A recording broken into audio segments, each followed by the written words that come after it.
नमस्कार, स्वागत है आपका डीबी लाइव ब्रेकिंग में। मैं हूं समीर आत्मज मिश्र और मेरे साथ हैं अविनाश। ऑपरेशन सिंदूर को लेकर लगातार सियासत जारी है और ये सियासत हो रही है भारतीय जनता पार्टी की ओर से, जिसका बीड़ा उठाया है प्रधानमंत्री नरेंद्र मोदी ने। लगातार यात्राओं का दौर जारी है, ऑपरेशन सिंदूर का प्रचार प्रसार हो रहा है और उसका क्रेडिट सेना को नहीं बल्कि खुद लेने की कोशिश की जा रही है। आज प्रधानमंत्री नरेंद्र मोदी भोपाल में हैं, मध्य प्रदेश में कई राज्यों का, गुजरात, पश्चिम बंगाल, सिक्किम समेत कई राज्यों का दौरा करने के बाद और बिहार का भी, वो आज भोपाल में है, मध्य प्रदेश में है, जहां महिला सशक्तिकरण सम्मेलन में शामिल हो रहे हैं और महिलाओं को भी वहां पर, जो भारतीय जनता पार्टी की महिलाएं हैं, उनको भी सिंदूर के रंग के कपड़ों में आने को कहा गया है। वही दिखाई पड़ रहा है उस सम्मेलन में, रैली में, और वहां इसकी चर्चा होनी है। फिर एक बार प्रधानमंत्री उस रैली स्थल पर पहुंचे हुए हैं, जहां ऑपरेशन सिंदूर की बात करेंगे और किस तरीके से पाकिस्तान को धमकाया गया, पाकिस्तान को क्या कहा गया, हौंका गया, और आज हो सकता है भोपाल की भाषा में भी कोई नया शब्द वो उसका प्रयोग करें। तो जहां जहां जा रहे हैं वहां की भाषा में कैसे मारा जाता है, पीटा जाता है, उसका इस्तेमाल करते हुए बता रहे हैं कि पाकिस्तान में ऑपरेशन सिंदूर के जरिए पाकिस्तान में क्या किया गया। लेकिन ये सवाल भी पूछा जा रहा है कि ऑपरेशन सिंदूर इतनी सफलतापूर्वक सेना उसको अंजाम तक पहुंचाने में लगी हुई थी, लेकिन अचानक उसको बंद क्यों कर दिया गया? ऑपरेशन सिंदूर के बाद तुरंत सीज फायर क्यों कर दिया गया, यानी उसको रोकने की घोषणा क्यों कर दी गई, किसके दबाव में? ये सवाल भी लगातार पूछा जा रहा है। लेकिन एक और महत्वपूर्ण बात यह है कि ऑपरेशन सिंदूर पर खुद प्रधानमंत्री नरेंद्र मोदी इतनी आक्रामकता जरूर दिखा रहे हैं, लेकिन वास्तव में इस मामले में बैकफुट पर दिखाई पड़ रहे हैं प्रधानमंत्री भी और भारतीय जनता पार्टी भी। योजना थी भारतीय जनता पार्टी की कि 9 जून से, यानी जब पिछली जो तीसरी बार सरकार बनी है वो एनडीए गवर्नमेंट, उसकी वर्षगांठ से शुरुआत होगी कि घर घर सिंदूर पहुंचाने की। लेकिन अब भारतीय जनता पार्टी ने उस खबर के बाद, जब ये खबर आई और अखबारों में छपी, जगह जगह इसको लेकर चर्चाएं होने लगी, विरोध होने लगा, महिलाओं ने गुस्सा दिखाया, नाराजगी दिखाई और कि कैसे संस्कृति का उपहास उड़ाया जा रहा है, हमारे धार्मिक जो परंपराएं हैं उनका उपहास उड़ाया जा रहा है। उसके बाद भारतीय जनता पार्टी इस पर बैकफुट पर आ गई और कहा कि ये खबर ही फेक है, हमारी ऐसी कोई योजना नहीं है। लेकिन बहुत बड़ा सवाल है कि जो एक जिम्मेदार अखबार अगर इस खबर को छाप रहे हैं और इसकी जगह जगह चर्चा हो रही है, तो यूं ही नहीं होती है। अखबारों ने अगर छापा है तो ही होगी, लेकिन उस पर बैकफुट पर इसलिए आई सरकार पार्टी क्योंकि उसका असर दिखाई पड़ने लगा था कि क्या होने वाला है। बहरहाल ये जो आप देख रहे हैं, विजुअल्स देख रहे हैं, प्रधानमंत्री नरेंद्र मोदी की भोपाल में ये रोड शो और रैली का दृश्य है और यहाँ भी आज ये महिला सशक्तिकरण सम्मेलन वहाँ हो रहा है। तो इस जो ऑपरेशन सिंदूर के बाद ये महिलाओं के नाम पर, महिला सशक्तिकरण के नाम पर ये पहला सम्मेलन है, लेकिन मकसद इसका भी वही है, ऑपरेशन सिंदूर, और उसकी उस सफलता का क्रेडिट लेने का मकसद है। ये भोपाल में आज इसका हो रहा है। अविनाश जी हमारे साथ हैं। अविनाश जी, ये भोपाल में जो आज है, हालांकि यहाँ भी कई परियोजनाओं की सौगात देने वाले हैं, इंदौर को मेट्रो मिलने वाली है और हवाई अड्डे मिलने वाले हैं, लेकिन ऑपरेशन सिंदूर पर जिस तरह से दिखा रहे हैं प्रधानमंत्री नरेंद्र मोदी बहुत आक्रामक तरीके से कि उसका श्रेय लेंगे, राजनीतिक फ़ायदा लेंगे। बिहार में जिस तरह से हुआ, दिखाई पड़ गया कि राजनीतिक फ़ायदा कितना मिलने वाला है। तो ये आक्रामकता कहीं ये भी दिखा रही है कि वास्तव में दिखा भले रहे हैं, लेकिन वास्तविकता यह है कि उस पर ये बैकफुट पर ही है पार्टी। नहीं, बिल्कुल, क्योंकि जिस तरीके के सवाल उठ रहे हैं लगातार, चाहे सेना की तरफ से सवाल आ रहे हो या जमीन से सवाल जो उठ के आ रहे हो, उसके चलते बीजेपी को बार बार अपने जो बीजेपी के नेता हैं उनको अपने बयान बार बार वापस लेने पड़ रहे हैं। जिस तरीके से आपने बोला कि एक अखबार में खबर छपती है और उसके बाद बीजेपी का कोई नेता उसका खंडन नहीं करता, बल्कि दूसरे टीवी चैनलों पर उसको लेकर जब डिबेट चलती है तो बीजेपी के प्रवक्ता ही बचाव करते हुए ये बोलते हैं कि भाई ये तो गौरव का विषय है, इस पर हम लोग क्यों नहीं उत्सव मना सकते। मतलब जो सिंदूर घर घर बांटने वाली बात को लेकर जो उनके प्रवक्ताओं से पूछा जाता है तो वो उसका एक तरीके से बचाव करते हैं और कहते हैं कि बिल्कुल ये कार्यक्रम होना चाहिए। लेकिन जब इस मुद्दे को लेकर जो जमीन से फीडबैक मिलना शुरू होते हैं जब पब्लिक के बीच से विरोध शुरू हो जाता है उसका, और विपक्ष के दल भी सवाल इस पर लेकर उठाते हैं, तो बीजेपी को भी समझ में आ जाता है कि जो मुद्दा वो उठा रहे हैं, कि ये पहले कहा जा रहा था कि 9 जून से जो 11वीं वर्षगांठ है सरकार की, 9 जून से इस कार्यक्रम को शुरू करना है। लेकिन जब 24 घंटे के अंदर ही इसको लेकर बवाल मच गया, तो उसके बाद पार्टी बिल्कुल पूरी तरीके से बैकफुट पर आ गई। ममता बनर्जी ने जब बयान दिया कि जब सिंदूर खेला को लेकर शुरू हुआ इनका जो प्रचार अभियान, तो उसके बाद से पार्टी के नेताओं को ही समझ में नहीं आ रहा था क्या करें। तो अचानक ही जो अमित मालवीय का ट्वीट आता है और वो पूरी की पूरी खबर को ही फर्जी करार दे देते हैं। अरे भाई, जो खबर अखबार में छपी है, आपको उस खबर को फर्जी बताने में 24 घंटे से ज़्यादा का वक्त क्यों लग गया? क्योंकि तब तक तो आप सोच ही रहे थे कि भाई यदि इसका फीडबैक अच्छा है। का वक्त क्या, तीसरे दिन जाकर ये खड्डा 28 मई को ये खबर छप रही है और 2 दिन से ज्यादा, और जैसा आप बता रहे हैं कि प्रवक्ता इसको डिफेंड कर रहे हैं टीवी चैनलों में और कह रहे हैं कि ये गौरव की बात है सारी चीजें, लेकिन जिस तरह से जमीनी प्रतिक्रियाएं इसको आ रही थी कि कई महिलाएं तो ये कहती हुई सोशल मीडिया पर दिख रही कि आए तो हम उनको भगा देंगे और मारेंगे पीटेंगे, इस तरह की बातें, उसके बाद ये आए। और सबसे जो हैरानी की बात है कि इस पर जो खंडन जारी हो रहा है वो खंडन नहीं जारी हो रहा है, बल्कि उसको फेक न्यूज़ पार्टी बता रही है। ये भी अपने आप में बहुत गंभीर मसला है कि उसको फेक न्यूज़ क्या है, और आप ही के प्रवक्ता उसको डिफेंड भी कर रहे हैं, उसका खंडन जारी होना चाहिए अगर आप नहीं भी कर रहे हैं तो। नहीं, बिल्कुल सही बात है कि आपको इस चीज़ को बताने के लिए कि ये फेक न्यूज़ है, एक बड़े अखबार में खबर छप रही है और आपको 3 दिन लग रहे हैं ये बताने में कि खाली कहेंगे वो फेक न्यूज़ है। अरे भाई, एक छोटे से अखबार में भी कोई खबर छप जाती है तो तुरंत ही वायरल हो जाती है। आज की तारीख में सोशल मीडिया पर इतना तेजी से फेक न्यूज़ें भी वायरल होती हैं, ये और जो खबर ओरिजिनल खबर है उसको तो वायरल होने में ज़्यादा समय भी नहीं लगना है। तो जब जो खबर आपके पास में है, क्योंकि ऐसा भी नहीं कि जिस अखबार में खबर छपी है वो एक शहर का या जिले का एक अखबार हो, नामी अखबार है, और उसमें खबर छपती है बीजेपी के नेताओं के हवाले से, और उसके बाद आपको उस खबर का खंडन करने में 30 दिन का समय यदि लग रहा है, तो जाहिर सी बात है कि पार्टी की तरफ से उस योजना की तैयारी पूरी तरीके से कर ली गई थी कि 9 जून से जो घर घर सिंदूर पहुंचाना है, गांव-गांव सिंदूर पहुंचाना है, उसके लिए टीमें गठित करने की कार्रवाई शुरू कर ली थी आप लोगों ने। लेकिन जब पता चला कि आप जब सिंदूर लेके जाएंगे तो लोग वाग अपना लठ लिए तैयार बैठे हुए हैं, वो आपको दौड़ाएंगे, तो उसके बाद पार्टी कह रही है कि ये फेक न्यूज़ है, और उसके बाद अखबार पर आप दबाव बनाएंगे, भाई आपकी सरकार है, सभी जगह सरकार है, तो कोई भी होगा उसको माफी मांगनी पड़ेगी। लेकिन आपने तत्काल उस पर खबर पर एक्शन क्यों नहीं लिया था? बिल्कुल सर, तत्काल उस पर एक्शन नहीं लिया, उसी समय आपको कहना चाहिए कि हमारी कोई योजना नहीं है।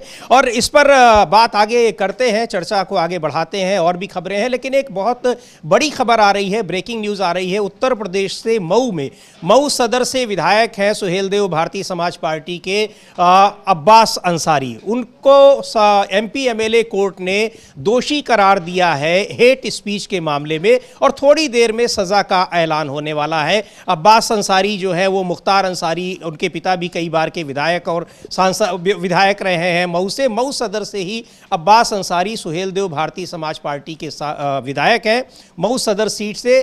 उनको MP MLA कोर्ट ने हेट स्पीच के मामले में दोषी ठहराया है। सजा का ऐलान थोड़ी देर में होने वाला है, ये अभी की खबर है, बहुत ही महत्वपूर्ण खबर है। और सुहेलदेव भारतीय समाज पार्टी उत्तर प्रदेश में भारतीय जनता पार्टी की सहयोगी पार्टी है, उत्तर प्रदेश के मुख्यमंत्री योगी आदित्यनाथ की सहयोगी पार्टी है सुभाषपा जिसको कहते हैं, जिसके अध्यक्ष ओम प्रकाश राजभर है। तो एक बड़ी खबर है अविनाश जी, अभी थोड़ी देर में सजा का ऐलान होने वाला है, आपको उस पर अपडेट देंगे। लेकिन अभी की ये बड़ी खबर है कि MP MLA कोर्ट ने, मऊ की MP MLA कोर्ट ने अब्बास अंसारी को दोषी ठहराया है हेट स्पीच के मामले में। और इधर सियासत जारी है ऑपरेशन सिंदूर पर। सबसे बड़ी बात कि किस तरीके से सेना का इस्तेमाल लगातार हो रहा है।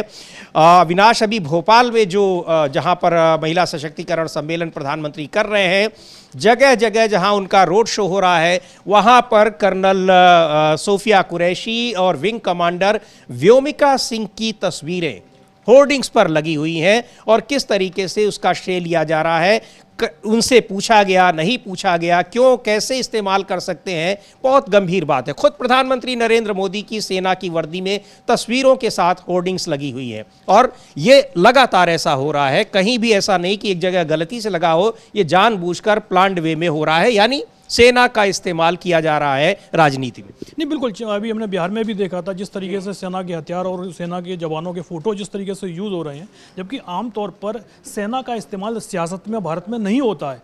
लेकिन बीजेपी की जब से सरकार आई है पिछले 5-6 साल से लगातार इस तरीके की घटनाएं सामने आ रही हैं, और कई बार तो जब बीजेपी खुद मुश्किल में फंसती है तो सेना के अधिकारियों को ही जवाब देने के लिए आगे खड़ा कर देती है, क्योंकि उस बीजेपी को भी इस चीज़ का एहसास है कि सेना के जवान जो बोलेंगे उसका विरोध करने की ताकत कि विपक्ष के पास में भी नहीं होगी। और जाहिर सी बात है, क्योंकि जितना लोगों को भरोसा अपने देश की सेना पर है, उतना सियासत दल के जो नेता हैं उन पर भरोसा नहीं है। क्योंकि सियासत में तो ये भाई किसी को बीजेपी पसंद है, किसी को कांग्रेस पसंद है, लेकिन सेना पर सभी पूरे देश को भरोसा है। तो ऐसे में जब भी बीजेपी फंसती है तो हमेशा सेना के पीछे चली जाती है और सेना के लोगों को आगे खड़ा कर देती है।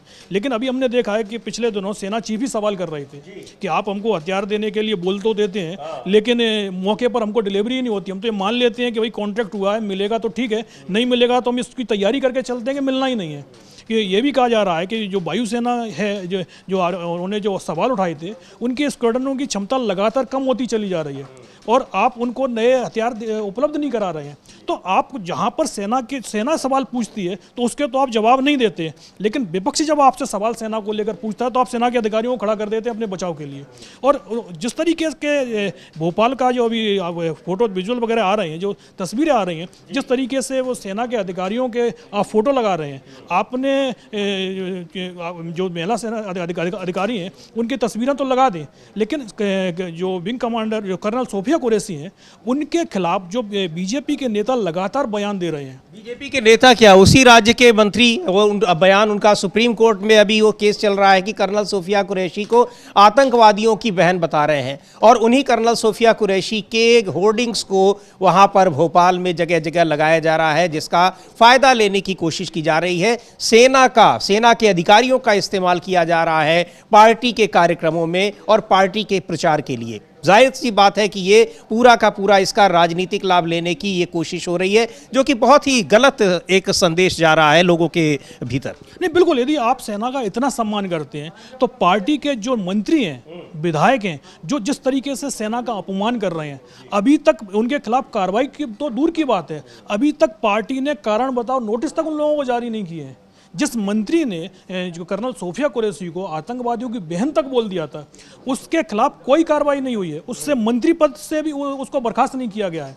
लेकिन आप जो सोफिया कुरैशी का फोटो जो लगा रहे हैं पूरे भोपाल में, कि सवाल तो यही उठ रहा है कि भाई आप सम्मान देने की बात कर रहे हैं तो जो लोग अपमानित कर रहे हैं आपकी पार्टी के अंदर रहते हुए, उनके खिलाफ आप क्या कार्रवाई कर रहे हैं? अब सिर्फ वोट का मामला दिखाई दे रहा है कि सेना के नाम पर वोट मिल सकता है। जिस तरीके से 2019 में बालाकोट एयर स्ट्राइक के खिलाफ आपने राष्ट्रवाद के नाम पर वोट हासिल कर लिया और सरकार बना ली, आपको यही दिखाई दे रहा है कि भाई सेना के नाम पर वोट मिलता है तो वोट ले लीजिएगा, लेकिन जो लोग आपकी पार्टी के अंदर रहकर सेना को अपमानित कर रहे हैं उनके खिलाफ आप क्या कर रहे हैं, ये सोच जवाब बीजेपी के नेताओं को देना पड़ेगा। जी बिल्कुल, जवाब देना पड़ेगा।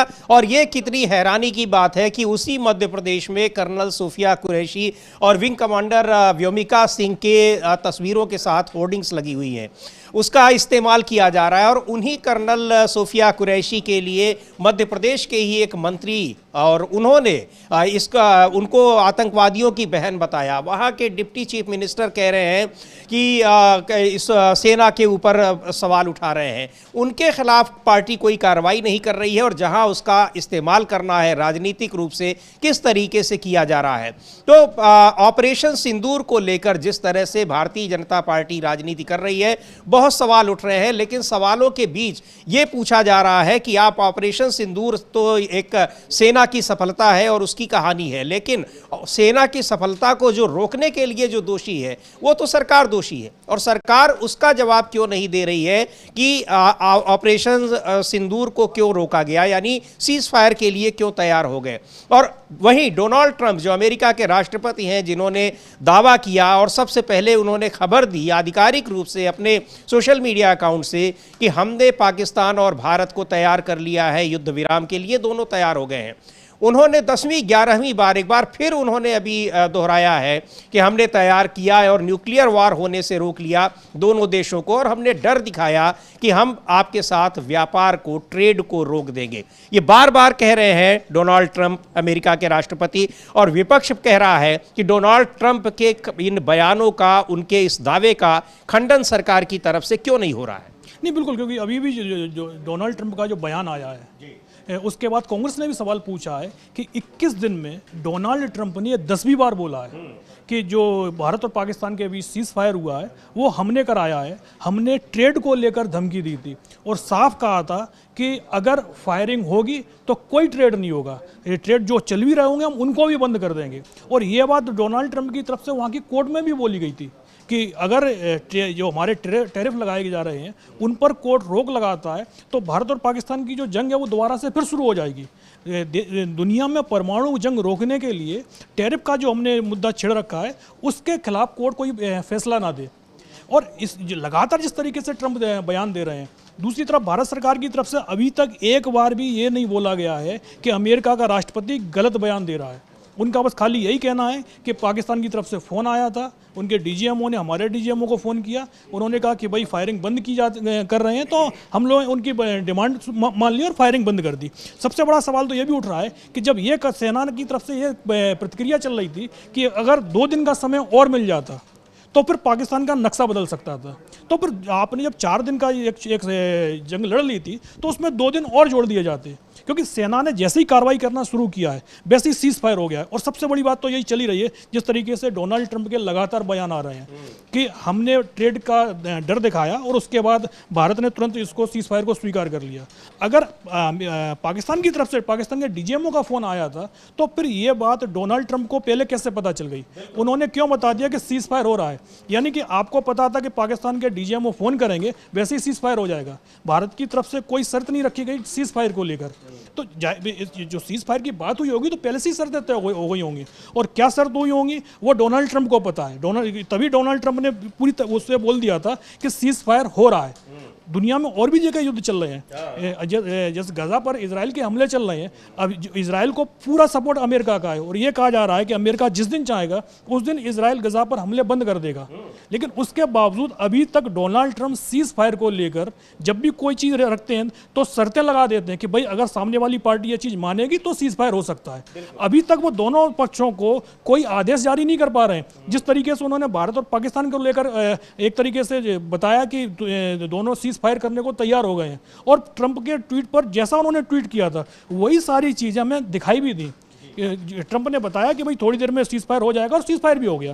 बिल्कुल, तो ये सीज फायर हो गया और डोनाल्ड ट्रंप के कहने पर हो गया, वो बार बार दावा कर रहे हैं, और उस दावे के सबूत ये हैं कि सबसे पहले इसकी घोषणा भी डोनाल्ड ट्रंप ने ही की थी। और डोनाल्ड ट्रंप इस बात को बार बार दोहरा रहे हैं कि हमने दोनों के बीच में, भारत पाकिस्तान के बीच मध्यस्थता करके हमने इस सीज फायर को कराया है, युद्ध विराम कराया है। और यही नहीं, उन्होंने ये भी बताया कि आसानी से दोनों तैयार नहीं हो रहे थे, लेकिन जब हमने ट्रेड का, व्यापार का डर दिखाया कि हम आपके साथ व्यापार रोक देंगे, तब ये दोनों देश तैयार हुए हैं। और लगातार ये दावा वो कर रहे हैं, कई बार कर चुके हैं, वहाँ की कोर्ट में इसको एविडेंस के तौर पर पेश किया जा चुका है, लेकिन भारत की ओर से इसका कोई खंडन नहीं आ रहा है।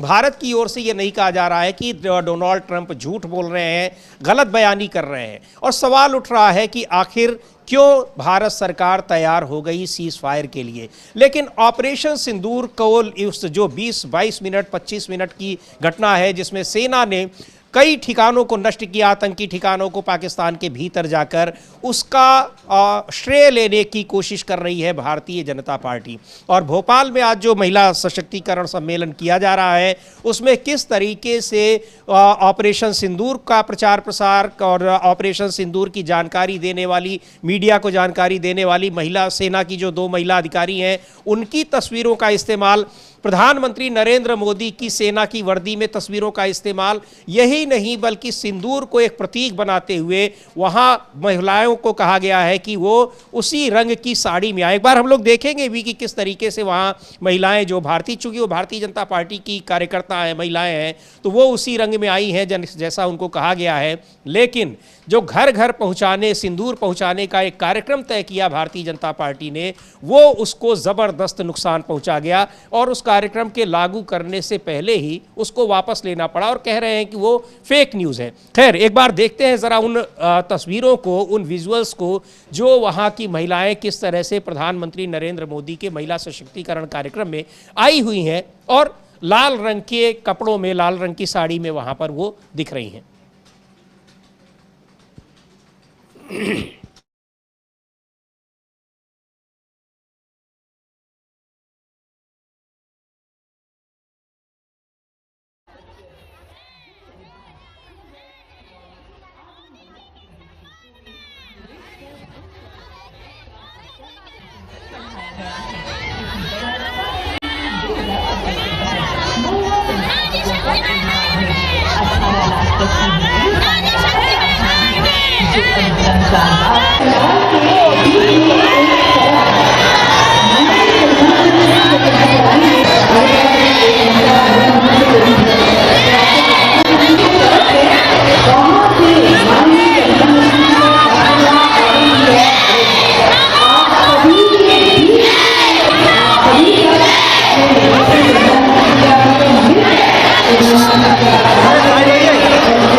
तो ये वो तस्वीरें हैं भोपाल में महिला सशक्तिकरण कार्यक्रम जो हो रहा है और किस तरीके से सिंदूर का प्रचार प्रसार किया जा रहा है और वही सिंदूर जिसको लेकर महिलाओं ने ज़बरदस्त तरीके से आपत्ति जताई और एक कार्यक्रम और बड़ा चलाने की कोशिश में थी भारतीय जनता पार्टी, जिसको वापस ले लिया गया है और कहा गया कि हमारा ऐसा कोई कार्यक्रम नहीं था। लेकिन उस कार्यक्रम का प्रचार प्रसार जमकर किया जा रहा था। पार्टी के तमाम प्रवक्ता टीवी चैनलों पर उसको लेकर उसको डिफेंड करते हुए दिखाई पड़ रहे थे। अब अचानक उनको लग रहा है कि ये बहुत नुकसान पहुंचाने वाला था, गुस्सा लोगों में भर गया था, उसके बाद उस कार्यक्रम को वापस ले लिया गया। और खास तौर पर जिस तरह से पश्चिम बंगाल की मुख्यमंत्री ममता बनर्जी ने उसको लेकर रिएक्ट किया था, वो बहुत उस सबसे ज़्यादा बड़ा कारण यही बना वापस लेने का। और इधर बार बार ऑपरेशन सिंदूर को रोकने का श्रेय ले रहे हैं अमेरिका के राष्ट्रपति डोनाल्ड ट्रंप। कांग्रेस पार्टी ने फिर सवाल पूछा है कि 10वीं बार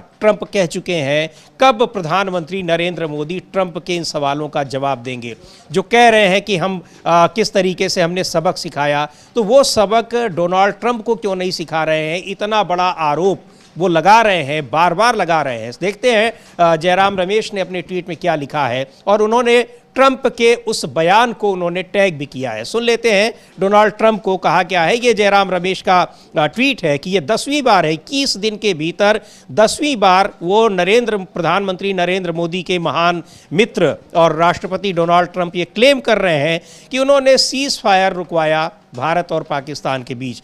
प्रधानमंत्री इस पर कब बोलेंगे, कब मुंह खोलेंगे। तमाम रैलियां वो कर रहे हैं, तमाम सभाएं कर रहे हैं, रोड शो कर रहे हैं, लेकिन इस पर कोई जवाब प्रधानमंत्री नरेंद्र मोदी नहीं दे रहे हैं।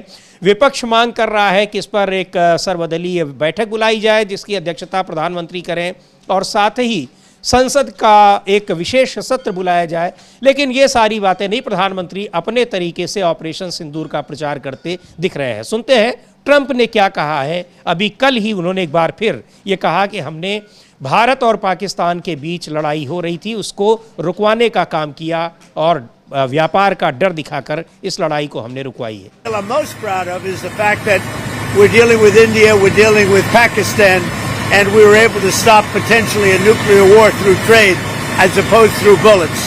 You know, normally they do it through bullets, we do it through trade. So I'm very proud of that. Nobody talks about it, but we had a very nasty potential war going on between Pakistan and India. And now if you look, they're doing fine. तो ये 10वीं बार 21 दिन के भीतर जब से cease fire की घोषणा हुई, उस घोषणा की सूचना भी दुनिया को और डोनाल्ड ट्रंप से मिलती है और घंटे भर बाद भारत की ओर से उस पर बताया जाता है कि हाँ, उसकी पुष्टि की जाती है। तो ये आरोप लग रहे हैं कि डोनाल्ड ट्रंप ने मध्यस्थता कराकर सीज फायर को रुकवा दिया, अन्यथा भारतीय सेना जबरदस्त तरीके से सबक सिखाने की तैयारी में थी पाकिस्तान को और वहां से चल रहे आतंकवादी ठिकानों को। यहां तक कि कल रक्षा मंत्री राजनाथ सिंह ने भी ये बात कह दी कि हमारी नेवी भी तैयार थी, हमारी नौसेना तैयार थी और थोड़ा समय और मिला होता तो पाकिस्तान के 2 नहीं बल्कि 4 टुकड़े हो गए होते। नहीं, बिल्कुल सही बात है। जिस तरीके से जो रक्षा मंत्री बोल रहे हैं, भाई समय थोड़ा मिल गया होता, समय नेवी को किसको देना था? भारत सरकार को समय देना था। यदि भारत सरकार की तरफ से सीज फायर को जो एग्रीमेंट है वो पाकिस्तान के साथ में स्वीकार नहीं करते समझौते को, तो नेवी को पास तो टाइम ही टाइम था। आपने सबसे पहले तो नेवी को हमला करने की छूट नहीं दी। नेवी ने ड्रिल तो पूरी कर ली थी कि बस खाली आदेश मिलना था, और कराची का जो पोर्ट था वो नेवी के निशाने पर बना हुआ था कि जैसे ही आदेश होता वैसे ही सबसे पहले कराची पर हमला हो जाता। लेकिन सरकार ने ही आदेश नहीं दिए। अगर सरकार की तरफ से आदेश दे दिए गए होते, जैसा कि रक्षा मंत्री खुद बोल रहे हैं कि 2 दिन का समय मिल जाता, तो पाकिस्तान का नक्शा बदल जाता। तो ये आदेश तो सरकार को ही देने थे। आपकी सरकार ने ही एक तरीके से जो सेना है उसके हाथ बांध दिए कि आप बस अब रुक जाइए। यदि सेना को आप नहीं रोकते तो जो युद्ध था उसका परिणाम साफ साफ समझ में लोगों को आ जाता। अभी पाकिस्तान की तरफ से भी क्लेम हो रहा है कि भाई जंग हम जीते हैं, हिंदुस्तान की तरफ से क्लेम हो रहा है जंग हम जीते हैं। अगर 2 दिन का समय आप और दे देते तो किसी को क्लेम करने की जरूरत ही नहीं पड़ती, क्योंकि हाँ वो सीधा फैसला हो जाता कि किसको हार मिली है। पाकिस्तान की सेना अपने आप ही बैकफुट पर चली जाती और वो उनके प्रधानमंत्री ही भाग रहे होते अमेरिका के भाई सीज फायर करवा दो। तो आपने जाहिर सी बात है, जिस तरीके से डोनाल्ड ट्रंप बोल रहे हैं, तो एक तरीके से रक्षा मंत्री ने ही डोनाल्ड ट्रंप के बयान पर अपनी मोहर लगा दी है कि जो सीज फायर हुआ है वो किसी ना किसी दबाव में हुआ है। और ट्रंप तो साफ ही बोल रहे हैं कि हमने टैरिफ का डर दिखाया था, उसके बाद भारत की तरफ से और पाकिस्तान की तरफ से दोनों तैयार हो गए सीज फायर के लिए। अब वो ये, और सबसे बड़ी बात तो ये है कि ट्रंप ने भारत और पाकिस्तान दोनों को एक ही पलड़े में रख दिया। उन्होंने ये नहीं देखा कि भाई कौन उनका मजबूत देश है, उनके सहयोगी है, और कौन ऐसा है जिसकी उनको जरूरत नहीं है। उन्होंने बता दिया भारत और पाकिस्तान दोनों हमारे लिए बराबर हैं। बिल्कुल, जो आतंकवादियों को प्रश्रय दे रहा है, उनके शिविर बना रहा है, उनका साथ दे रहा है, उनकी फंडिंग कर रहा है वो भी, और जो आतंकवाद से पीड़ित है और अपनी आत्मरक्षा में वो वहां आतंकी शिविरों को नष्ट कर रहा है वो भी, दोनों को एक साथ रख दिया। और ये इसको लेकर भी जबरदस्त आपत्ति जताई जा रही है कि किस तरीके से भारत की विदेश नीति को कहां पहुंचा दिया गया है कि दुनिया के देश भारत और पाकिस्तान को एक ही तराजू पर तौलने लगे हैं, जबकि दुनिया जानती है कि और पाकिस्तान खुद भी स्वीकार कर चुका है कि वो आतंकवादियों को प्रश्रय देता है, आतंकी शिविरों को वो उसके नेतृत्व में उनके संचालन वहां से हो रहे हैं, उनकी जानकारी में ये संचालन हो रहे हैं। लेकिन इसका कोई जवाब प्रधानमंत्री की ओर से अब तक नहीं दिया जा रहा है। और एक बार फिर वो अपनी खूबियां गिना रहे हैं मध्य प्रदेश के भोपाल में। सुन लेते हैं क्या कह रहे हैं महिला सशक्तिकरण सम्मेलन में तमाम महिलाओं को, और वहां पर भी ऑपरेशन सिंदूर और सिंदूर की ही बात हो रही है। सिंदूर की चर्चा अब वहां भी हो रही है जहां ये प्रतिनिधिमंडल ऑपरेशन सिंदूर को बताने गया है, सर्वदलीय प्रतिनिधिमंडल। उसकी बात भी करेंगे। पहले सुन लेते हैं प्रधानमंत्री नरेंद्र मोदी भोपाल में क्या कह रहे हैं ऑपरेशन सिंदूर के बारे में। आज यहां इतनी बड़ी संख्या में माताएं, बहनें, बेटियां हमें आशीर्वाद देने आई हैं। मैं आप सभी बहनों के दर्शन पाकर धन्य हो गया हूं।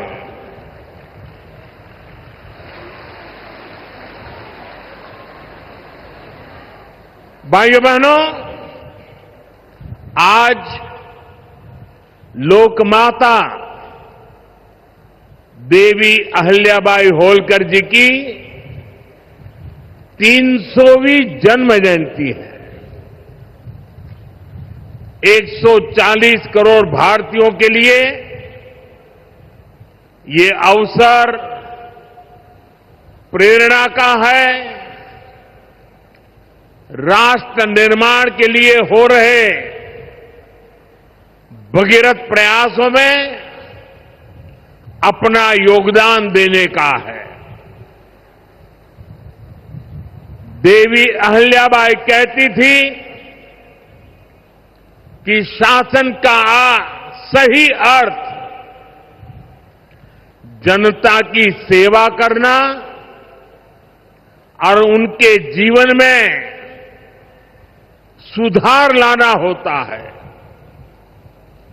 आज का कार्यक्रम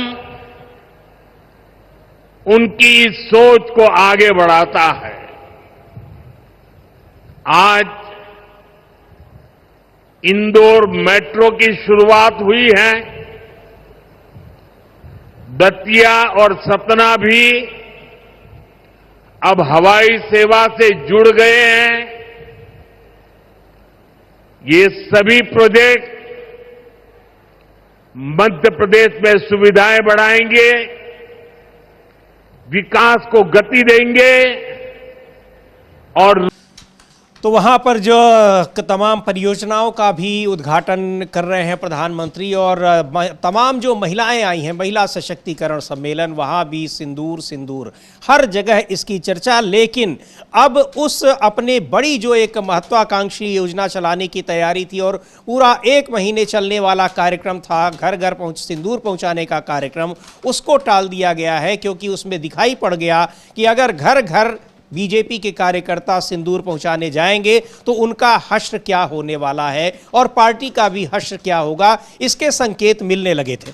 नहीं, बिल्कुल, क्योंकि जिस तरीके से जैसे ये खबर आती है और उसके बाद से ही देश के अंदर जो नाराजगी दिखाई देना शुरू हो गई थी बीजेपी के खिलाफ, तो बीजेपी को समझ में आ गया था कि यदि इस कार्यक्रम को लागू किया गया, क्योंकि 9 जून को ये कार्यक्रम शुरू होना था, तो 9 तारीख से पहले ही पार्टी ने तुरंत, जैसे ही विपक्ष की तरफ से सवाल उठे, ममता बनर्जी का बयान आया, उससे पहले ही बीजेपी ये तय कर चुकी थी कि इस कार्यक्रम को वापस लेना ही पड़ेगा। और जब ममता बनर्जी का बयान आया तो उसके बाद तो पूरी पार्टी ने उस पूरी खबर को, अपनी ही खबर को फेक न्यूज़ बता दिया। वैसे तो बीजेपी पर आरोप लगते रहते हैं कि वो फेक न्यूज़ फैलाते रहते हैं, उनका जो सोशल मीडिया चैनल है उस पर तमाम फेक न्यूज़ आपको मिल जाएंगी और उसको हटाते भी नहीं है बाद में। और इस बार तो जो ओरिजिनल जो न्यूज़ थी उसको ही उन्होंने फेक बता के, और जिस अखबार में खबर छपी थी उससे माफ़ी भी मंगवा दी। तो जाहिर सी बात है कि पार्टी को साफ समझ में आ गया था कि ऑपरेशन सिंदूर को लेकर वो जितनी राजनीति करेंगे उतना उसको नुकसान ही होगा।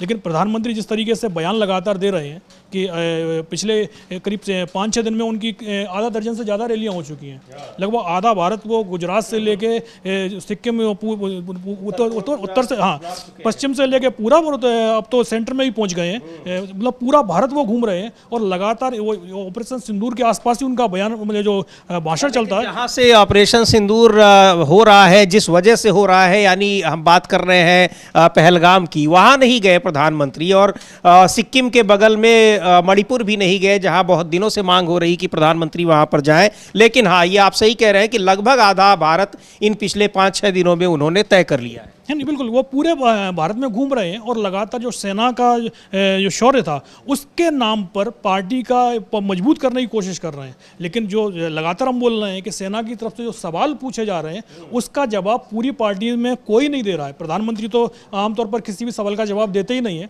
लेकिन पार्टी के दूसरे नेताओं से उम्मीद रहती है कि शायद वो जवाब दें, तो उनकी तरफ से भी कोई जवाब नहीं आ रहा है। और जैसा आपने बोला कि सिक्किम तक तो पहुंचे लेकिन मणिपुर तक नहीं पहुंचे। मणिपुर में अभी विचित्र स्थिति चल रही है। बीजेपी के जो विधायक हैं वो राजभवन पहुंचकर सरकार बनाने का दावा पेश कर रहे हैं, और जो बीजेपी हाईकमान है उसकी तरफ से कोई खबर ही नहीं आ रही है कि भाई वहां पर कोई सरकार गठन करने की कोई कार्रवाई भी चल रही है, क्योंकि राष्ट्रपति शासन लगा हुआ है। सबसे पहले राष्ट्रपति शासन आपको हटाना पड़ेगा। तो बात वही है कि क्या बीजेपी के जो विधायक हैं, कोई 44 विधायक यदि राजभवन पहुंच रहे हैं, तो इसका मतलब यही है कि जो मणिपुर में जो बीजेपी के विधायक हैं वही अपनी पार्टी से बगावत करते हुए दिखाई दे रहे हैं, और उसको लेकर पार्टी कोई भी कार्रवाई नहीं कर रही है। सिर्फ और सिर्फ ऑपरेशन सिंदूर को ही प्रमोट करने की कोशिश कर रही है। बाकी का बीजेपी का ध्यान किसी और मुद्दे पर जाता दिखाई नहीं दे रहा है। बिल्कुल उस पर नहीं जाता। और सही आप कह रहे हैं कि मणिपुर में बगावत की स्थिति नहीं, बल्कि बगावत साफ तौर पर वहां दिखाई पड़ रही, क्योंकि बगावत की स्थिति न होती तो एन बीरेन सिंह का इस्तीफा न होता अविनाश जी, जब फरवरी में हुआ। बगावत की वजह से ही कि अब अविश्वास प्रस्ताव आएगा और उसमें उनका जाना तय है, क्योंकि उनकी अपनी पार्टी के ही बहुत सारे विधायक उनके खिलाफ हैं। और अब एक बार फिर वहां सरकार बनाने का वो दावा कर रहे हैं कुछ बागी विधायक, जो क्योंकि केंद्रीय नेतृत्व वहां पर नहीं चाहता है। तो खैर, मणिपुर का अपना एक मसला है और प्रधानमंत्री लगातार पिछले 2-2.5 साल से वहाँ दूरी बनाए हुए हैं, नहीं जा रहे हैं। यहाँ तक कि सिक्किम भी नहीं गए, और सिक्किम जब जाना था तो सिक्किम में 120 किलोमीटर दूर से ही वहाँ के लोगों को उन्होंने संबोधित किया और सेना के पराक्रम को अपना श्रेय लेते हुए उन्होंने बताया कि कैसे ऑपरेशन सिंदूर को अंजाम दिया गया है। और इधर बार बार डोनाल्ड ट्रंप कह रहे हैं कि हमने तो ऑपरेशन सिंदूर जो कुछ भी था वो सेना किस तरीके से उसको कार्रवाई कर रही थी पाकिस्तान में आतंकी शिविरों के खिलाफ, लेकिन हमने उसको रुकवा दिया और भारत सरकार ने रोक दिया। क्यों रोक दिया? क्योंकि हमने डर दिखाया कि हम आपके साथ व्यापार रोक देंगे, हम टैरिफ बढ़ा देंगे और बहुत सारे इस तरह के दबाव बनाकर। उसका जवाब प्रधानमंत्री की तरफ से, सरकार की तरफ से नहीं दिया जा रहा है। कांग्रेस पार्टी ने एक ट्वीट किया है अब से थोड़ी देर पहले, और वो भी देखें। और ट्वीट किस तरीके का है, एक लाइन का ट्वीट है, लेकिन उसमें जो तस्वीर लगाई गई है वो बड़ी दिलचस्प है। ये लाल रंग की टोपी है जो अमेरिका के राष्ट्रपति डोनाल्ड ट्रंप पहने हुए रहते हैं, और उसमें लिखा हुआ है कि आई स्टॉप्ड इंडिया पाकिस्तान वार, और उसमें अमेरिका का एक तरफ, टोपी के एक तरफ अमेरिका का झंडा बना हुआ है। और ये पूछ रहे हैं, कांग्रेस पार्टी के ट्वीट में लिखा है कि माय डियर फ्रेंड ने 10वीं बार कहा, यानी 21 दिन के भीतर, 3 हफ्ते के भीतर 10वीं बार कह चुके हैं डोनाल्ड ट्रंप कि हमने वार रुकवा दी। हाँ बिल्कुल, वो तो लगातार बोल रहे हैं। जिस दिन उन्होंने ट्वीट किया है उसके बाद से लगातार डोनाल्ड ट्रंप बोल रहे हैं कि हमने वार रुकवा दी। लेकिन ट्रंप के बयान का जवाब आज तक बीजेपी और भारत सरकार की तरफ से नहीं दिया गया है। भारत के जो विदेश मंत्रालय के प्रवक्ता हैं वो बस खाली शिमला समझौते की बात करते हुए कि हम द्विपक्षीय टॉक करेंगे, तीसरे देश की मध्यस्थता मंजूर नहीं है।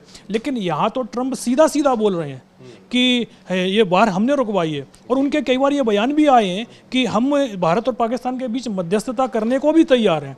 लेकिन अभी तो भारत सरकार की तरफ से ये कहा जा रहा है कि हम पाकिस्तान से बातचीत करने को ही तैयार नहीं है। तो सवाल ये भी उठ रहे हैं कि पाकिस्तान से जब भी बातचीत होगी तो क्या अमेरिका की मध्यस्थता में होगी बातचीत?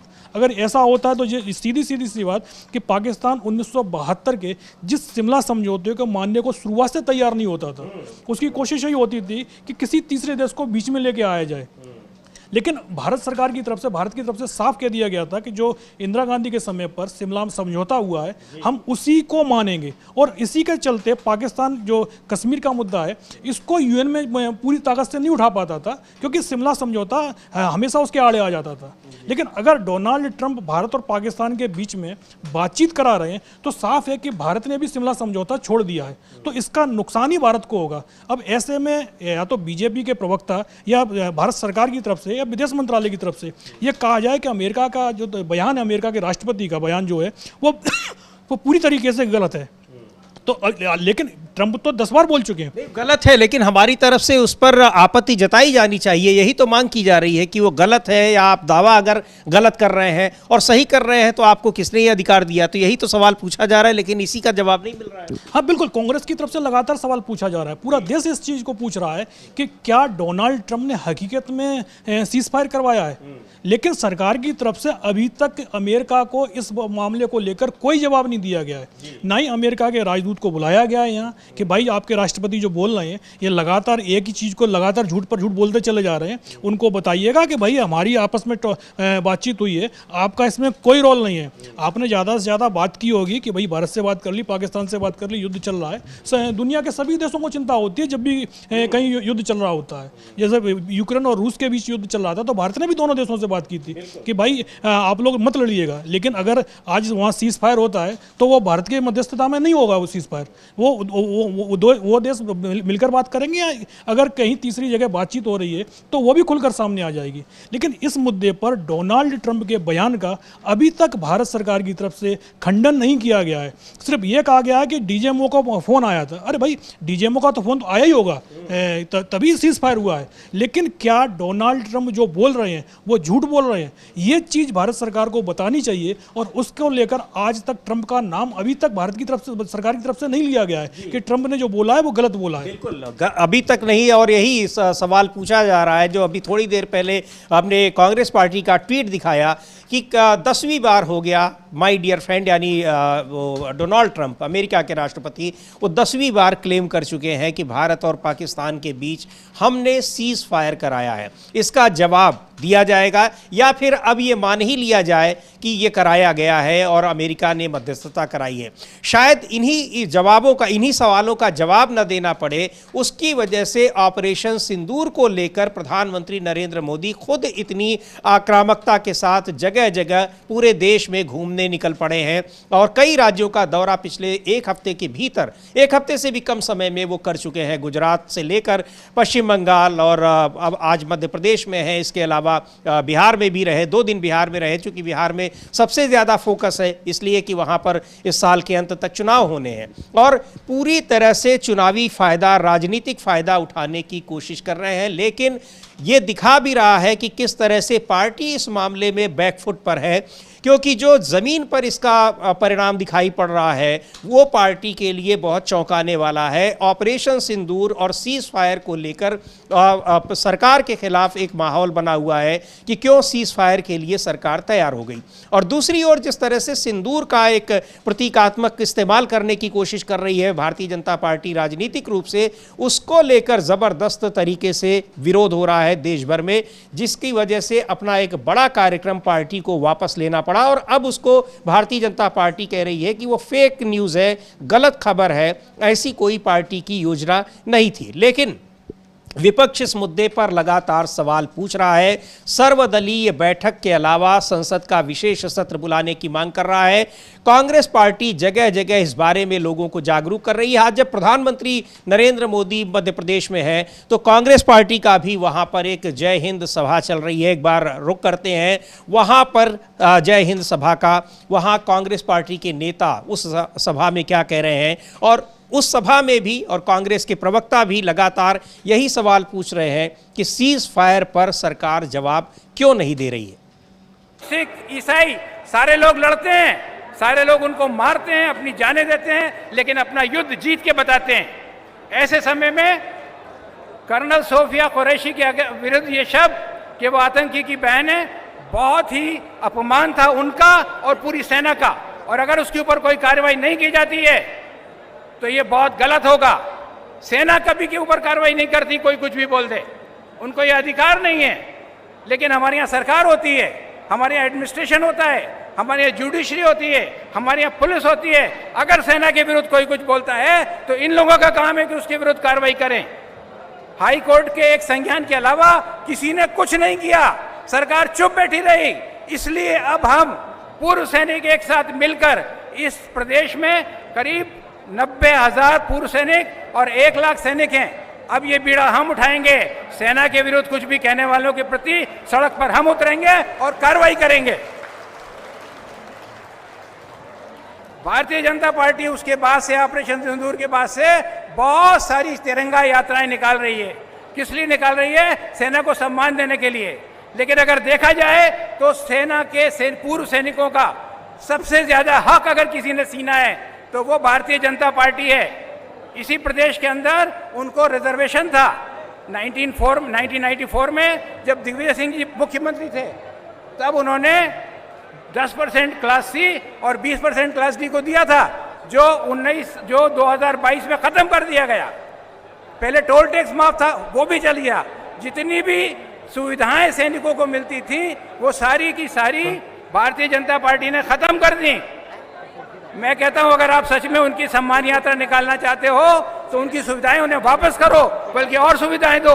और जब कांग्रेस पार्टी आएगी तो हम बताएंगे कि हम क्या सुविधाएं अपने पूर्व सैनिकों को दे सकते हैं। अंतिम पॉइंट, हमारे आने वाले युद्ध, अभी आज हमने सारे युद्ध इससे पहले जीते हैं क्योंकि हमारे से पहले जितनी सरकारें थी उन्होंने हमारी सेना को इतना सशक्त बनाया हुआ था कि किसी की भी हमारी तरफ देखने की हिम्मत नहीं थी।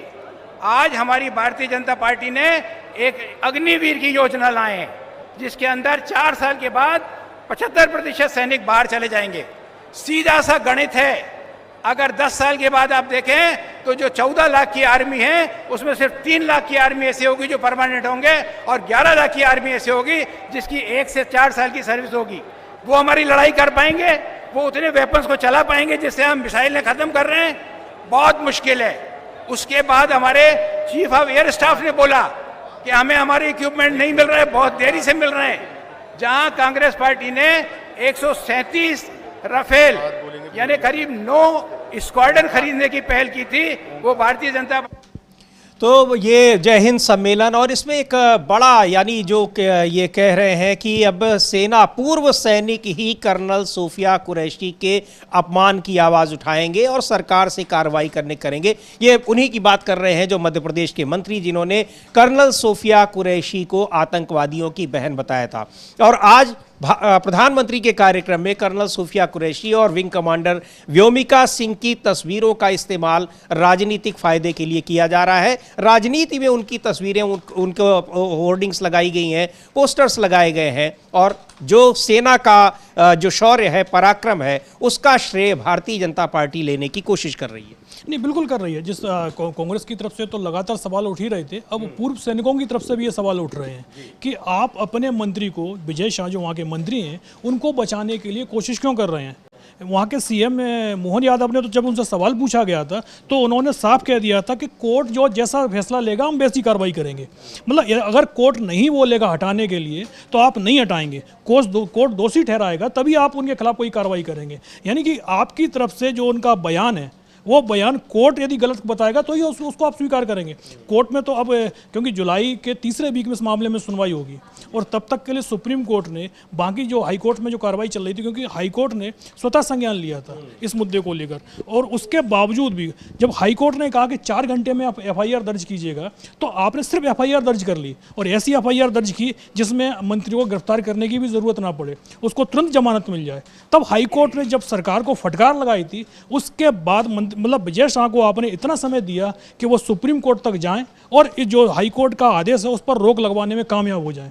और उस पूरे गेम में क्योंकि उसके बाद जो SIT भी बनाई गई, SIT में वही अधिकारी हैं जो पिछले 20 साल से मध्य प्रदेश सरकार, जो BJP की सरकार चल रही है, उसके अधीन काम कर रहे हैं। और जिस तरीके से SIT की जाँच चल रही है वो भी सबके सामने, एक ऐसी लैब में आप उस वीडियो की जाँच के लिए भेज रहे हैं जिसके जो योग्य नहीं उस वीडियो की जाँच करने के लिए। तो सीधा सीधा आपकी तरफ से सिर्फ यही कोशिश चल रही है कि कार्रवाई को किसी तरीके से टाला जाए, जबकि हाई कोर्ट के जज का साफ साफ बयान था कि एक वीडियो सामने है। मंत्री विजय शाह का कोई हत्या का मुकदमा नहीं जिसमें बहुत लंबी जांच चलनी हो। और सबसे बड़ी बात तो ये है कि विजय शाह अपने बयान पर 3 बार माफ़ी मांग चुके हैं। यानी वो बता चुके हैं माफ़ी मांगकर कि जो वीडियो चल रहा है उसमें उन्हीं की आवाज़ है, उन्होंने ये बयान दिया है। तो फिर अब इतनी लंबी जांच प्रक्रिया की जरूरत क्या है? यानी एक तरीके से आरोपी है, वो स्वीकार कर रहा है कि उसने अपराध किया है। तो अब और दूसरी तरफ जो SIT है, जांच के नाम पर समय मांग रही है। अब तो उसको 2 महीने तक का भी समय मिल गया है, क्योंकि जुलाई का तीसरा भी कब सुनवाई होगी। तब तक विजय शाह जितने भी जो विटनेस हैं उसके, सबसे बड़ी बात तो ये है कि जो मुख्य विटनेस है, जो उषा ठाकुर, जहां जो विधायक हैं, जिस उनके एरिया में यह कार्यक्रम हो रहा था, वो मंच पर मौजूद थी, जो उसकी पूरे कार्यक्रम की मुख्य विटनेस है, उनसे अभी तक SIT ने पूछताछ ही नहीं की है। विजय शाह जो मुख्य आरोपी हैं इस पूरे कार्यक्रम की घटना के, उनसे पूछताछ नहीं की है। तो SIT पिछले जो 10-12 दिन हो गए हैं, SIT कर क्या रही है? सीधे सिर्फ और सिर्फ विजय शाह को बचाने की कोशिश चल रही है। एक तरफ जो लोग सेना का अपमान कर रहे हैं उनको बचाया जा रहा है, और दूसरी तरफ प्रधानमंत्री नरेंद्र मोदी उन्हीं सैनिकों के नाम पर वोट मांग, मतलब वोट तो अभी कोई मध्य प्रदेश में चुनाव नहीं है, लेकिन बिहार में चुनाव आ गया है। बिहार में 3-4 महीने में चुनाव का ऐलान हो जाएगा, तो वहां आप वोट जुटाने की कोशिश उन्हीं सैनिकों के नाम पर कर रहे हैं जिनका अपमान आपकी पार्टी के नेता ही कर रहे हैं। जी बिल्कुल, पार्टी के नेता। और इसीलिए अब ये बहुत ही महत्वपूर्ण है कि पूर्व सैनिक भी इस मुहिम में अब आ गए हैं कि कर्नल सूफिया कुरैशी का अपमान करने वालों को सजा मिले, उनके खिलाफ कार्रवाई हो। सीधे तौर पर मध्य प्रदेश के जो मिनिस्टर हैं विजय शाह, उन पर कार्रवाई की मांग हो रही है, जिन्होंने कर्नल सूफिया कुरैशी को आतंकवादियों की बहन बताया था। लेकिन इधर ऑपरेशन सिंदूर का फायदा लेने की पूरी कोशिश की जा रही है। इस तरह के सवालों का जवाब नहीं है क्यों बचाया जा रहा है। एक तरफ आप अपमान कर रहे हैं, और सेना का अपमान यह भी है कि आप सेना सेना के पराक्रम का श्रेय खुद ले रहे हैं, और दूसरी ओर सीज फायर करके आपने सेना के मनोबल को जो आपने कमज़ोर करने का काम किया है, उसका दोषी कौन है? ये जो सवाल पूछे जा रहे हैं विपक्ष की ओर से, इसका कहीं कोई जवाब नहीं मिल रहा है। विदेशों में भेज दिया गया है प्रतिनिधिमंडल को, और वो लोग भी वहाँ पर जो ऑपरेशन सिंदूर है उसको लेकर जहाँ मुलाकात कर रहे हैं उस पर भी सवाल है, क्योंकि ज़्यादातर जो प्रतिनिधिमंडल में लोग हैं वो सरकार की पसंद के लोग हैं। हालांकि वो सर्वदलीय प्रतिनिधिमंडल है, लेकिन यूरोपियन देश लातविया में वहाँ पर सिंदूर सम्मान आयोजित किया गया। ज़्यादातर ये प्रतिनिधिमंडल वहाँ का जो इंडियन डायस्पोरा है, यानी भारत के लोग जो वहाँ पर रह रहे हैं, एनआरआई रह रहे हैं, उनसे मिल रहे हैं। भारत में जो दूतावास है, भारतीय दूतावास, वहाँ मुलाकात कर रहे हैं। तो ये सवाल उठ रहा है कि फिर उनको इस संदेश की क्या ज़रूरत है? क्या उन्हीं तक ये संदेश पहुँचाने के लिए इतना भारी भरकम डेलीगेशन गया है जिस पर करोड़ों रुपए खर्च हो रहे हैं? और सुनते हैं आरजेडी नेता मनोज झा ने एक बार फिर इस पर सवाल उठाया है, इस प्रतिनिधिमंडल को लेकर और उनकी उपलब्धियों को लेकर, कि वहां पर ये प्रतिनिधिमंडल क्या कर रहा है और क्या अब तक उससे हासिल हुआ है। सलमान खुर्शीद, पहले शशि थरूर, अब सलमान खुर्शीद, क्या चल रहा है? देखिए, मेरा ये मानना है ना कि अननेसेसरी हम लोग बहुत सारी चीज़ों पर ध्यान दे रहे हैं। कई दफ़ा जब आप विदेश जाते हैं तो आपके कोई जो स्टेटमेंट होते हैं वो अलग धारा के होते हैं, और उसका परिप्रेक्ष्य होता है कि एक मल्टी पार्टी डेलीगेशन के आप हिस्सा हैं। मुझे दुख इस बात का है कि बीजेपी की ओर से भी जो कुछ लोग नामित हैं वो घरेलू राजनीति के वैमनस्यता को विदेश की सरजमी पे ले गए हैं। इसलिए मैंने कहा कि गुडविल डेलीगेशन को गुडविल डेलीगेशन रहने दीजिए।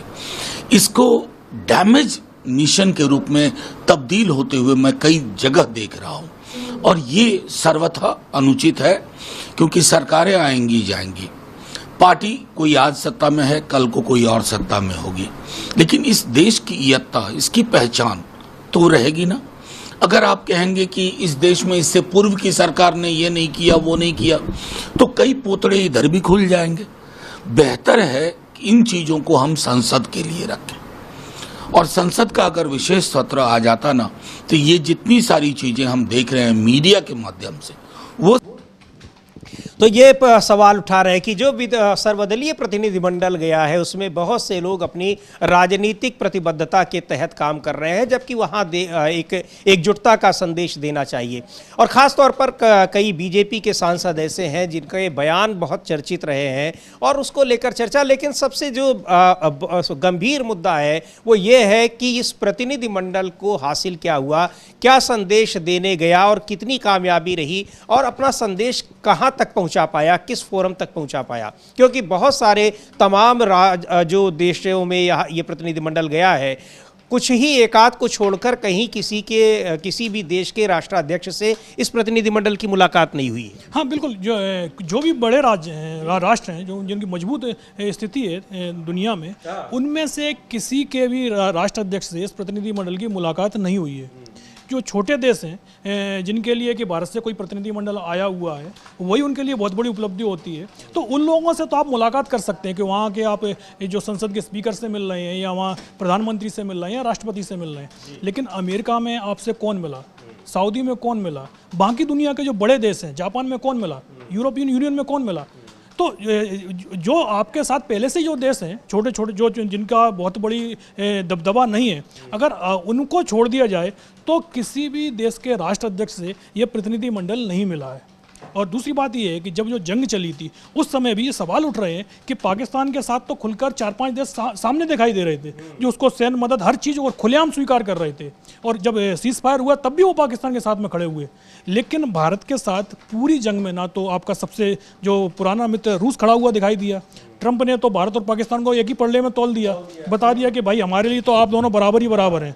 तो बाकी आप अरब कंट्रियों में बात करें या यूरोप में बात करें, आपका साथ देने के लिए कोई तैयार नहीं हुआ था। यहाँ तक भूटान और नेपाल जैसे देश जो भारत के बहुत ही करीबी माने जाते हैं, उन्होंने भी एक तरीके से तटस्थ रूप अपना लिया था कि हम किसी का साथ नहीं दे रहे हैं। तो आप पूरी तरीके से आपकी जो विदेश नीति है उस पर लगातार सवाल उठ रहे हैं कि पिछले 11 साल में जो भारत सरकार की विदेश नीति है उसके चलते देश केस अलग थलग पड़ता हुआ दिखाई दे रहा है। पाकिस्तान के साथ जो भी 4 दिन की भी लड़ाई हुई उसको लेकर भी सेना का बयान भी उसी तरफ जा रहा है कि आप सेना युद्ध लड़ सकती है, लेकिन जो नैरेटिव सेट करना है दुनिया भर में वो काम सरकार का है। सेना ने तो 4 दिन में पाकिस्तान को घुटने पर ला दिया था, लेकिन जिस तरीके से पाकिस्तान युद्ध को जीतने का डुगडुगी बजा रहा है, चीन की तरफ से लगातार प्रचार किया जा रहा है कि हमारे फाइटर प्लान ने ये कर दिया वो कर दिया, उस तरीके का भारत सरकार की तरफ से कोई बयान नहीं गया। धीमे धीमे करके कोई 20-21 दिन बाद आप बता रहे हैं कि ये नुकसान पाकिस्तान को हुआ है, लेकिन युद्ध के समय पर ये आप 15-20 दिन बाद बताएंगे तो वो चीज़ें नहीं चलती हैं। ये इसको लेकर जो तमाम सरकार ये सवाल हैं वो बने हुए हैं और उनके जवाब नहीं आ रहे हैं, लेकिन आप आक्रामक रूप से जगह जगह जाकर रोड शो कर आप दिखा रहे हैं कि सेना ने क्या किया और उसकी उपलब्धि खुद ले रहे हैं। खुद इस तरह से ले रहे हैं कि सेना की अधिकारियों की तस्वीरें भारतीय जनता पार्टी के कार्यक्रम के होर्डिंग में लगी हैं, प्रधानमंत्री की तस्वीरें सेना की वर्दी में लगी हैं। ये सब क्या हो रहा है? लेकिन कहीं न कहीं ये भी दिखा रहा है कि ऑपरेशन सिंदूर और सिंदूर का इस्तेमाल जिस तरीके से भारतीय जनता पार्टी कर रही है, करने की कोशिश कर रही है, उसको ये एहसास हो गया है कि ये ज़बरदस्त तरीके से बैकफायर कर रहा है, यानी नुकसान पहुंचा रहा है। यही वजह है कि जो घर घर सिंदूर पहुंचाने की योजना थी उससे पल्ला झाड़ लिया है पार्टी ने और कहा कि जहां भी ये खबर छपी है वो फेक न्यूज़ है, गलत खबर है, उस तरह की कोई योजना नहीं है। लेकिन 3 दिन तक पार्टी के प्रवक्ता उसको डिफेंड करते रहे और उसको लेकर चर्चा में शामिल होते रहे, कहते रहे कि ये हमारे सम्मान का प्रतीक है, महिलाओं के सम्मान का प्रतीक है।